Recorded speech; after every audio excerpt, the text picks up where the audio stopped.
মক্কায় আল্লাহ রাসূল সাল্লাল্লাহু আলাইহি ওয়াসাল্লামের মন খারাপ।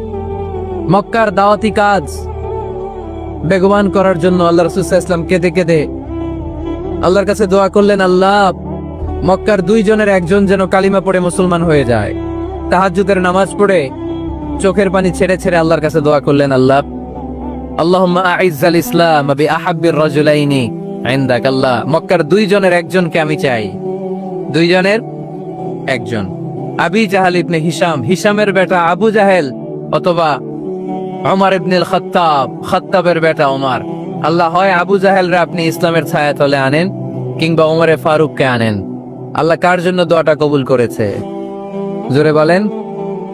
তার কয়েকদিন পরে বিষ্ণু ঈসা ইসলাম আরকাম ইবনে দারিল আরকামের ঘরে বসে লুকিয়ে লুকিয়ে দাওয়াত দিচ্ছিলেন। ইন দ্য মিন টাইম ওমরে ফারুক নাঙ্গা তরোয়ার নিয়ে বিশ্বনবীর মাথা কাটার জন্য ছুটে আসলেন। সাহাবারা বললেন, নবী আপনি পালান, নবী আপনি পালান, ওমরে ফারুক আপনাকে হত্যার জন্য ছুটে এসেছে।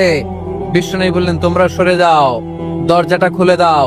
আমার তো মনে হচ্ছে ওই যে তাহাজ্জুদের রাতে আমি দোয়া করেছিলাম, আজকে ওই দোয়া আল্লাহ কবুল করতে শুরু করেছে।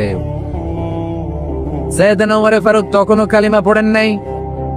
দৌড়ে এসে আরকাম ইবনে আবিল আরকামের ঘরের ভেতরে ঢুকে তলোয়ারটা জমিনের মধ্যে রেখে দিয়ে আওয়াজ করে আঙ্গুল তুলে বলতে আরম্ভ করলেন, আশহাদু আল্লা ইলাহা ইল্লাল্লাহ ওয়া আশহাদু আন্না মুহাম্মাদার রাসূলুল্লাহ। সুবহানাল্লাহ পড়ে কালিমা পড়ে মুসলমান হয়ে গেছে।